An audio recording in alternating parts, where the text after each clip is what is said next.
কি কি কাজ করলে রোজা ভেঙে যায়, আজকে আমরা এটা জানবো। কি কাজ করলে রোজা ভেঙে যায় এ নিয়ে আমাদের অনেক জল্পনা কল্পনা, অনেক প্রশ্ন। এক্ষেত্রে আমরা প্রথমেই সিয়ামের সংজ্ঞা উল্লেখ করতে চাই যে সিয়াম কাকে বলে। সিয়াম বা আসওম, এটা সংজ্ঞা হচ্ছে আসওমু হুয়াল ইমসাক আনিল আখলি ওয়া শুরবি ওয়াল জিমাই মিন তুলুইল ফাজরি ইলা গুরুবিশ শামসি মা'আন নিয়্যাহ, অর্থাৎ খাওয়া অথবা কোনো কিছু পান করা কিংবা স্ত্রী সম্ভোগ করা, এই তিনটা কাজ থেকে বিরত থাকা। কখন থেকে? তুলুউল ফাজর ইলা গুরুবিশ শামস, ফজর থেকে শুরু করে সানসেট পর্যন্ত।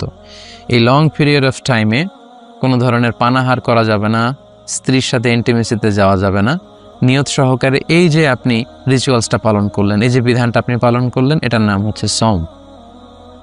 তো সওম বা সিয়ামের এই সংজ্ঞা থেকেই, এই ডেফিনেশন থেকেই কিন্তু আমরা বুঝতে পারছি যে আমরা যদি কেউ খাই তাহলে রোজা ভেঙে যাবে, পান করলে রোজা ভেঙে যাবে, স্ত্রী সম্ভোগ করলে রোজা ভেঙে যাবে। এবং সম্মানিত দিনী ভাই এবং বোনেরা, এই তিনটি মানদণ্ডের কাছাকাছি যে জিনিসগুলো আছে এগুলোর কারণে রোজা ভেঙে যাবে। সরাসরি খাওয়া কিংবা ইনডাইরেক্টলি খাওয়া, এতে রোজা ভেঙে যাবে। ডিরেক্টলি আপনি স্ত্রীর সাথে ফিজিক্যাল ইন্টিমেসিতে যাওয়া অথবা যে কোনোভাবে আপনার শাহওয়াতকে পূর্ণ করা, এটার মধ্যে দিয়ে যদি আপনার সিমেন আউট হয় তাহলে কিন্তু আপনার রোজা ভেঙে যাবে। তাহলে সংজ্ঞার আলোকে আসুন আমরা জেনে নিই যে কি কি কাজ করলে আমাদের রোজা ভঙ্গ হয়ে যাবে। এক নম্বর হচ্ছে আমি আর ম্যাগি, স্বাদ ও ভালোবাসার দারুণ জুটি। From Nestle. ইচ্ছাকৃত যদি কেউ খেয়ে ফেলে রমাদানে, ইচ্ছাকৃত খাবার খেলে রোজা ভেঙে যায়। দুই নম্বর হচ্ছে ড্রিঙ্কিং ইনটেনশনালি, ইচ্ছাকৃত যদি কেউ ড্রিঙ্কস করে, পান করে, কোনো শরবত খেয়ে ফেলে, পানি খেয়ে ফেলে, জুস খেয়ে ফেলে, রোজা ভেঙে যাবে। তিন নম্বর হচ্ছে যদি ফিজিক্যাল ইন্টারকোর্স করে দিনের বেলায়, হাজব্যান্ড ওয়াইফ যদি ফিজিক্যাল ইন্টারকোর্স করে তাহলে তাদের রোজা ভেঙে যাবে। এবং এই ইচ্ছাকৃত খাওয়া, পান করা এবং ফিজিক্যাল ইন্টারকোর্স করা এটা খুব ভয়ঙ্কর। এই কারণে আপনার যে রোজাটা ভাঙলো এটা শুধু কাজা করলেই হবে না, কাফারাও করতে হবে। এবং কাফার, একটা রোজার কাজা হচ্ছে একটি রোজা রাখা, আর একটি রোজার কাফারা হচ্ছে 60টি রোজা রাখা। 60, আই রিপিট, 60টি রোজা রাখা এবং মোতাত্তালিয়ান, ধারাবাহিকভাবে, মাঝখানে কোনো গ্যাপ দেওয়া যাবে না। তো এটা খুবই বড় একটা থ্রেট শরিয়ার পক্ষ থেকে এবং বড় একটা ওয়ার্নিং যারা রমাদানের রোজাকে ভঙ্গ করে। এটা পানাহারের কারণে হোক, স্ত্রী সম্ভোগের কারণে হোক, হাজব্যান্ড ওয়াইফের ফিজিক্যাল ইন্টিমেসির কারণে হোক, এতে যদি রোজা ভঙ্গ হয় শুধু কাজা করলেই হবে না, আপনাকে কাফারাও দিতে হবে। এবং হানাফি এবং মালিকি মাযহাবে এই কাফারা ওয়াজিব হয় দুটি কারণে, পানাহার এবং স্ত্রী সম্ভোগ। অর্থাৎ আপনি যদি দিনের বেলা ইচ্ছা করে খেয়ে ফেলেন কিংবা ফিজিক্যাল ইন্টিমেসিতে যান স্ত্রীর সাথে, তাহলে আপনার কাজাও লাগবে, কাফারাও লাগবে। কিন্তু শাফি এবং হাম্বলি মাযহাবে শুধু স্ত্রী সম্ভোগটাকেই কাফারা ওয়াজিব হওয়ার কারণ হিসেবে উল্লেখ করা হয়েছে। তো আমাদের বাংলাদেশে যেহেতু বেশিরভাগ লোকজনই হচ্ছে বা 90%, মোর দেন 90% হানাফি মাযহাবকে আমরা অনুসরণ করি, তো সেক্ষেত্রে আমরা এটাই সাজেস্ট করব যে যদি আপনি খেয়ে ফেলেন রমজানে, ইচ্ছাকৃত যদি আপনি মানে খাবার খাওয়ার মধ্য দিয়ে রোজা ভাঙেন কিংবা ফিজিক্যাল ইন্টিমেসির কারণে রোজা ভাঙেন, তাহলে আপনাকে কাজাও করতে হবে, আপনাকে কাফারাও করতে হবে। সেটা খুবই ভয়ঙ্কর। একটি রোজার কাজা হচ্ছে একটি রোজা পরবর্তীতে রাখা এবং একটি রোজার কাফারা হচ্ছে 60টি রোজা রাখা। কিন্তু 60টি রোজা রাখলেও রমাদানের একটি রোজার যে বারাকা বা মাহাত্ম্য সেটা কিন্তু হাসিল হবে না। So be aware of that. এ ব্যাপারে কিন্তু আমাদেরকে সাবধানে থাকতে হবে, কোনোভাবেই আমরা এই পাপ কাজের সাথে যেন জড়িয়ে না যাই। 4 নম্বর হচ্ছে ভমিটিং ইনটেনশনালি, ইচ্ছা করে যদি কেউ বমি করে তাহলে তার রোজা ভেঙে যাবে। এর দলিল হচ্ছে সুনানে তিরমিজির হাদিস, হাদিসটি সহিহ। আল্লাহর হাবিব সাল্লাল্লাহু আলাইহি ওয়াসাল্লাম বলছেন, মান যারাআহুল কাইউ আই গালাবাহু ফালাইসা আলাইহি কাদা। কারো যদি বমি চলে আসে, মানে বমি তার উপর বিজয় লাভ করে, অর্থাৎ বমি চলে আসলো হুট করে অসুস্থতার কারণে বা খারাপ লাগছে, বমি চলে আসলো, তাহলে কিন্তু তার কাজা করা লাগবে না, রোজা ভাঙবে না। কিন্তু ওমান ইস্তাকা আমাদান, ইচ্ছা করে যদি কেউ বমি আনতে চায় এবং বমি করে ফেলে, ফালইয়াকদি, তার রোজা ভেঙে যাবে এবং সে যেন এই রোজাটি কাজা করে। তাহলে 4 নম্বরে জানলাম ইচ্ছাকৃত বমি করলে রোজা ভেঙে যায়।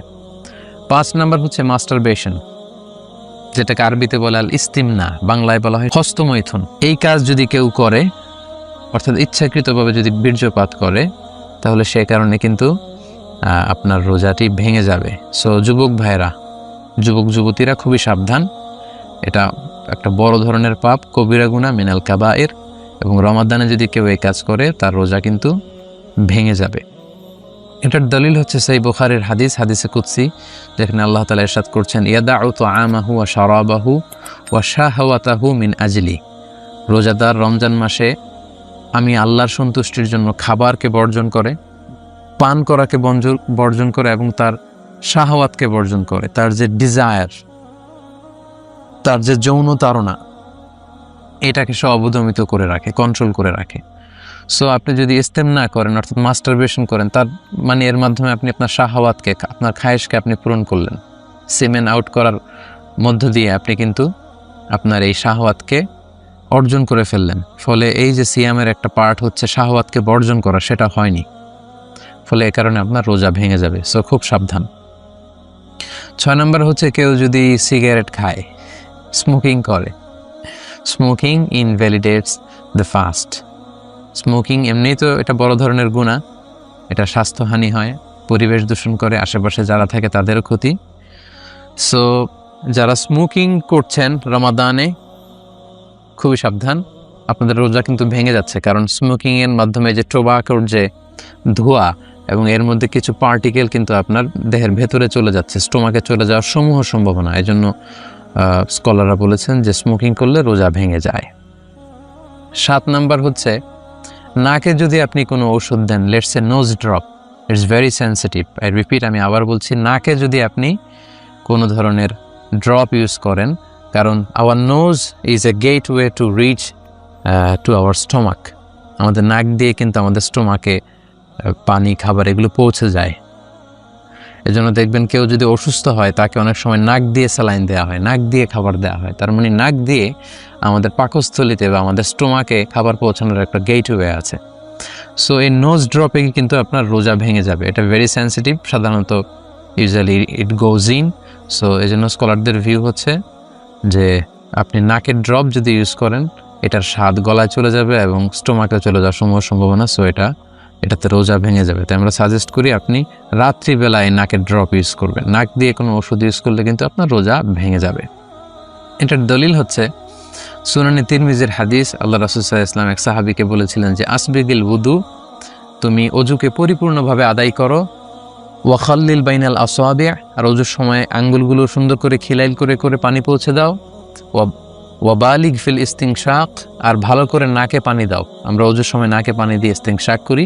তবে ইল্লা আন তাকুনা সাইমান, তবে তুমি যদি রোজা অবস্থায় থাকো তাহলে নাকে পানি দিতে যেও না, নাকে পানি দিয়ে ভেতরের দিকে টান দিও না। কারণ রোজা অবস্থায় নাকে পানি দিয়ে ভেতরের দিকে টান দিলে এটা আপনার খাদ্যনালী দিয়ে স্টোমাকে, আপনার পাকস্থলীতে পৌঁছে যাওয়ার সমূহ সম্ভাবনা, এতে রোজা ভেঙে যাবে। তাই নাকের ড্রপ যদি আপনি ইউজ করেন, আপনার রোজা ভেঙে যাবে।